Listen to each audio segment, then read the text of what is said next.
We're in the Oakville district of Napa Valley, and right now we're visiting Nickel and Nickel Vineyards, where we make 100% single vineyard Cabernets. I'm Dirk Hampson, the Director of Winemaking here, and today we're going to visit some of these vineyards which have characteristics that make each one unique. We're at the Sullinger Vineyard, which is the estate vineyard right behind Nickel and Nickel Vineyards. I'm here with Aaron Fishleder, our viticulturist. We're going to talk a little bit about what makes this vineyard unique. So could you tell me a little bit about the soils here at Sullinger Vineyards? We are located right next to the Napa River here in the center of Oakville, and the soils here are a little deeper, and we've put a lot of drainage in to help keep the vines from becoming too big and getting moderate-sized vines that allow us to concentrate our fruit flavors and produce a uniform crop. I think that the deeper soils here allow the vines to grow a little longer and hang their fruit a little longer so that we can get the benefit of a nice long hang time. Typically, when do you find these soils get the grapes to ripen compared to other places in Oakville? This vineyard, depending on where we are in the harvest season and what kind of harvest we're having, will ripen anywhere from early October to late October. And that allows us a lot of time to get some really nice hang time out here and get some great flavors. And what kind of flavors do you get here? We find here in Oakville, in this part of Oakville, black cherry and blackberry.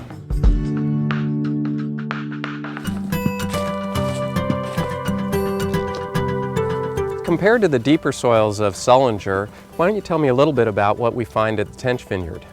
You know, the Tench Vineyard is one of the vineyards that is a shallower soil. There's brilliant red rock, a lot of iron in the rock that's there. It almost looks like there's no soil, but it really is a very nice soil covered with a lot of rock. And is it the eastern side of Oakville, or what else makes it ripen early? Located on the eastern side of Oakville, has a great slope. I think that the rocks allow a lot of warmth to come back up into the fruit and help the ripening. Not to mention also the smaller vines allow for concentration of the fruit.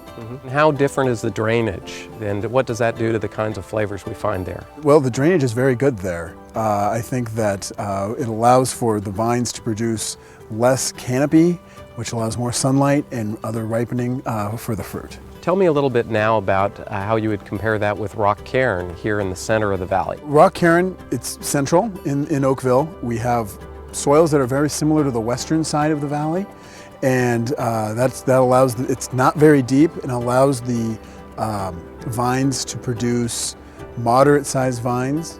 It's very similar to Sullenger. Its soil depth, the size of the vines allows for very good hang time, and we tend to bring that in toward the end of the harvest period.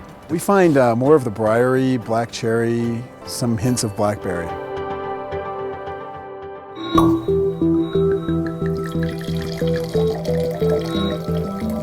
We're in Nickel and Nickel's Gleason Barn, and I'm tasting right now with Darice Spinelli, our winemaker, who handles all of our single vineyard wines. And what we've got right now is the Sullinger Cabernet. The aromatics are beautiful in the nose. That cherry really pops out, and what I really am noticing right now is how well integrated the oak is. It's that warm toastiness that's shining through. I get a lot of velvet in the middle palate. Is that something that you tend to associate more with this particular vineyard as others? Absolutely. The Sullinger is the one wine that has an incredibly rich middle palate, and part of that is because we do hang it out there for so long. This is one of our last wines to get harvested every year.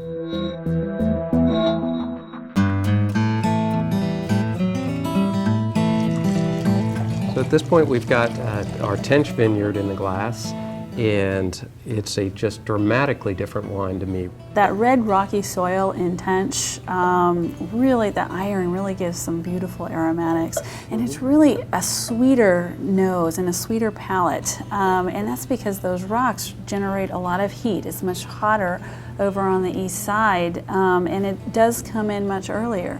That heat gives those ripe, jammy flavors. Rock Cairn takes a little bit more time to develop. It is one of the later ones to get picked and to get bottled because I like having it in the barrel a little bit longer. Definitely has a firm core of tannin to it, and that little extra time helps soften that out. Thank you. I think all three of these wines are distinct They have personality of the vineyards that they come from, and they show how incredibly different the soils come out within the wines. So it's a fun way to get a tour of this area and see why Nickel and Nickel devotes itself just to single vineyard wines.